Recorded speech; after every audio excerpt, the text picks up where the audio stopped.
यहाँ पे एक लीनियर इक्वेशन गिवन है 2 वेरिएबल्स में, इसके हमारे पास 3 ऑप्शंस गिवन है। हमने चेक करना कि इनमें से कौन सा ऑप्शन इसके लिए ठीक है और वो क्यों ठीक है, मतलब रीजन भी हमने यहाँ पे बताना है। तो सबसे पहले बात करते हैं y equal to 3x plus 5। हमें इक्वेशन गिवन है y equal to 3x plus 5। अब इक्वेशन देखते ही हमारे माइंड में आ जाएगा कि एक लीनियर इक्वेशन है, क्योंकि यहाँ पे डिग्री 1 है, ये भी डिग्री 1 है, मतलब डिग्री मतलब हाईएस्ट पावर, x और y की हाईएस्ट पावर क्या है 1, तो ये लीनियर इक्वेशन है।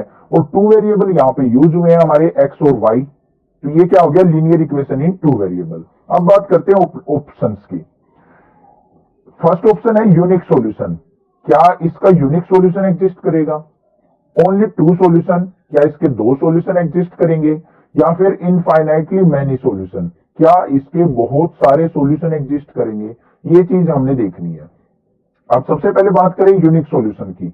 यूनिक सॉल्यूशन हमारा लीनियर इक्वेशन इन 1 वेरिएबल एग्जिस्ट करता है, क्योंकि मैंने ये चीज आपको इंट्रोडक्शन के अंदर अच्छे से क्लियरली बताई है, ठीक है। अगर इंट्रोडक्शन अभी तक नहीं देखा है तो लिंक आपको डिस्क्रिप्शन में मिल जाएगा, वहां से आप इंट्रोडक्शन जरूर देखिए। नेक्स्ट बात करते हैं 2 सॉल्यूशंस की। 2 सॉल्यूशंस हमारे क्वाड्रेटिक इक्वेशन के पॉसिबल होते हैं, मींस जिसकी डिग्री 2 होती है। तो यहां पे बचा हमारा ऑप्शन इनफाइनाइटली मैनी सॉल्यूशन। तो हमारी जो भी लीनियर इक्वेशन इन 2 वेरिएबल्स होती है ना, उसके हमेशा इनफाइनाइटली मैनी सॉल्यूशन एग्जिस्ट करते हैं। ये चीज मैंने इंट्रोडक्शन के अंदर भी अच्छे से क्लियर की है, यहां पे भी देख लेते हैं। तो यहां पे हमारा ऑप्शन 3 हो जाएगा हमारा correct. There exist infinite many solution. अब यहां पे रीजन की बात कर लेते हैं। There exist infinite many solution in, लिख भी देंगे, लीनियर इक्वेशन इन 2 वेरिएबल। अगर हमारी कोई इक्वेशन लीनियर इक्वेशन है और 2 वेरिएबल्स में है तो उसके इनफाइनाइटली मैनी सॉल्यूशन एग्जिस्ट करते हैं। वो कैसे, यहां पे देखते हैं। y is equal to 3x plus 5 है, क्लियर है। अब यहां पे देखो इसके सॉल्यूशंस बनाते हैं। अगर मैं x की वैल्यू 1 पुट कर दूं, x की जगह 1 पुट कर दूं, तो y की वैल्यू क्या आ गई हमारी यहां पे 8। 1 पुट किया, 3 1 जा 3, 3 और 5 8। अगर मैं x की जगह 2 पुट कर दूं तो 2 3 जा 6, 6 और 5, y की वैल्यू आ गई 11। अगर x की जगह मैं 0 पुट कर दूं, यहां 0 पुट किया, 0 की 3 से मल्टीप्लाई 0, तो y की वैल्यू आ गई 5। कुछ भी पुट करते रहो, देखो आंसर आता रहेगा हमारा। तो वो सॉल्यूशंस है हमारे। x इक्वल टू 3 पुट कर दिया, 3 3 जा 9, 9 और 5 क्या आ गया हमारा 14, तो y इज इक्वल टू 14। ऐसे ही वैल्यू पुट करते चले जाओ, y की वैल्यू एग्जिस्ट यहाँ पे करती चली जाएंगी। तो देखो कितनी भी वैल्यू यहाँ पे पुट कर सकते हैं, सॉल्यूशन भी आते रहेंगे। तो ये दोनों क्या है हमारे solution of this equation.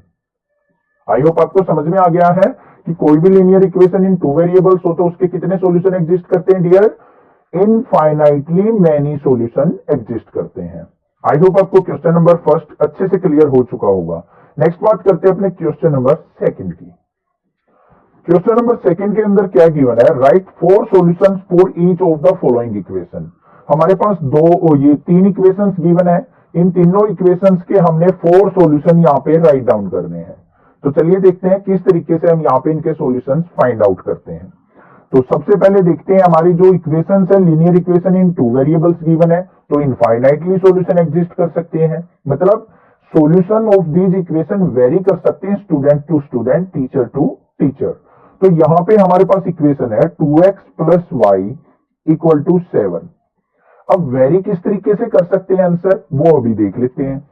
Solution find out करने के लिए हमने क्या करना पड़ेगा, यहाँ पे किसी भी एक वेरिएबल की वैल्यू पुट करनी है अपनी तरफ से और दूसरे वेरिएबल की फाइंड आउट कर लेनी है। तो चलिए देखते हैं। सबसे पहले अगर मैं यहां पे x की वैल्यू 0 पुट कर दूं, यहां पे x की वैल्यू 0 पुट कर दूं, तो 0 2 जा 0 प्लस में y इक्वल टू 7। तो यहां पे देखो क्या बन जाएगा, 2 into 0 plus y equal to 7। तो यहां पे 7, तो y इक्वल टू क्या आ गया 7। तो x इज इक्वल टू 0 पे y equal to 7। This is the solution of this equation. अब अगर मैं x की जगह 1 पुट कर दूं, x की जगह 1 पुट करूंगा तो 2 into 1 plus y equal to 7। तो y इज इक्वल टू क्या हो जाएगा 7, 2 राइट साइड जाएगा तो y इज इक्वल टू क्या आ गया 5। एक ये सॉल्यूशन भी एग्जिस्ट कर सकता है। उसके बाद x इज इक्वल टू मान लिया 2 पुट कर देता हूं, तो 2 into 2 plus y equal to 7, तो y इज इक्वल टू क्या हो जाएगा 7, 2 2 जा 4 माइनस 4, तो y इज इक्वल टू क्या आ जाएगा हमारा 3 आ जाएगा। x इक्वल टू 2 पे y इक्वल टू क्या आ गया हमारा 3। अब मान लिया मैं x is equal to 3 put कर दूं, x की जगह 3 पुट करूंगा तो 3 2 जा 6, 6 राइट साइड जाएगा तो y की वैल्यू क्या आ जाएगी 1। वैसे तो हमारे 4 आंसर आ चुके हैं, ठीक है, यही हमने फाइंड आउट करने थे, बट मैं आंसर वेरी करने की क्यों बता रहा हूं। अब अगर मान लिया किसी बच्चे ने y की वैल्यू कुछ और पुट कर ली और उससे x की वैल्यू फाइंड आउट कर ली तो उसके अलग आंसर आ जाएंगे। अब किसी का दिल कर रहा है कि मैं सर x की वैल्यू 0 1 2 3 नहीं पुट करना चाहता, मैं 4 5 6 7 पुट करना चाहता हूं। अब यहाँ पे 4 5 6 7 पुट करेंगे तो सॉल्यूशन अलग आ जाएंगे। तो बहुत सारे सॉल्यूशन होते हैं लीनियर इक्वेशन इन टू वेरिएबल के, तो हमने यहाँ पे कोई भी 4 सॉल्यूशन अपने फाइंड आउट कर लेने हैं। आई होप आपको क्लियर हो गया है, ये आपको रफ साइड करना है। नेक्स्ट बात करते हैं अपने सेकंड पार्ट की। सेकंड पार्ट के अंदर गिवन है pi x plus y equal to 9। Clear है।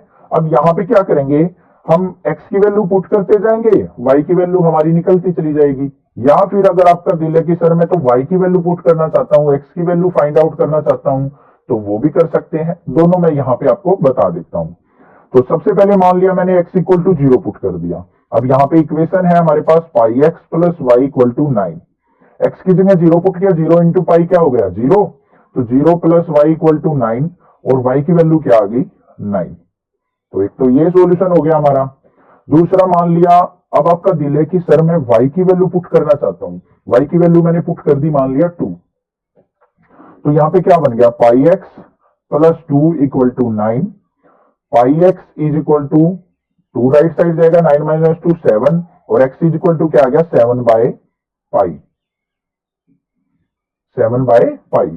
तो यहां पे एक सॉल्यूशन ये एग्जिस्ट कर जाएगा हमारा, y इज इक्वल टू 2 पे x इज इक्वल टू क्या आ गया 7 बाय पाई। और देख लेते हैं, अब मान लिया x इज इक्वल टू मैं 1 पुट कर दूं, तो पाई इंटू 1 पाई, पाई को राइट साइड लेके जाएंगे तो 9 माइनस पाई, तो x इक्वल टू मैंने पुट किया है 1, तो y की वैल्यू आ जाएगी 9 minus pi. x equal to 2 put कर लो, x इक्वल टू 2 पुट करूंगा तो y इज इक्वल टू आ जाएगा 9 minus 2 pi. x equal to 3 put करेंगे तो y इज इक्वल टू आ जाएगा 9 माइनस 3 पाई। तो ऐसे ही मल्टीपल आंसर हम यहाँ पे फाइंड आउट कर सकते हैं। I hope question number second भी आपको अच्छे से क्लियर हो चुका है। नेक्स्ट बात करते हैं इसके थर्ड पार्ट की। थर्ड पार्ट के अंदर है x is equal to 4y। ये बिल्कुल सिंपल है। अब यहां पे क्या करना है, x की वैल्यू अगर मैं पुट करता हूं, x की वैल्यू अगर मैंने 0 पुट कर दी तो y की वैल्यू क्या आ जाएगी, यहाँ पे 0 इज इक्वल टू 4y और y इज इक्वल टू क्या हो जाएगा 4 नीचे आएगा तो 0 बाय 4 मतलब 0, तो y की वैल्यू भी 0। अगर x की वैल्यू मैं पुट कर दूं 2, कुछ भी पुट कर लेना कोई दिक्कत नहीं है, कहीं ये सोचो सर 1 क्यों नहीं किया। अगर x की वैल्यू 2 पुट कर दो तो 2 इज इक्वल टू 4y, 4 नीचे आएगा तो 2 बाय 4 इक्वल टू y, तो 2 से 4 जा तो 1 बाय 2 बचा, तो y की वैल्यू क्या आ गई 1 बाय 2। अगर मैं x की वैल्यू 4 पुट कर लूं तो यहाँ पे 4 इज इक्वल टू 4y, 4 से 4 कैंसिल तो y इज इक्वल टू क्या आ गया 1, तो y इज इक्वल टू क्या आ गया 1। x इज इक्वल टू मैं मान लिया पुट कर दूं 8, तो y की वैल्यू आ जाएगी 2। ऐसे ही और भी आंसर निकाल सकते हैं, जैसे x इक्वल टू 1 पुट करना चाहो आप तो 1 पुट करेंगे तो 4 नीचे आएगा तो y की वैल्यू क्या आ जाएगी 1 बाय 4। बहुत सारे सॉल्यूशन यहाँ पे एग्जिस्ट कर सकते हैं। तो आई होप आपको पता चल गया है कि लीनियर इक्वेशन इन टू वेरिएबल में हम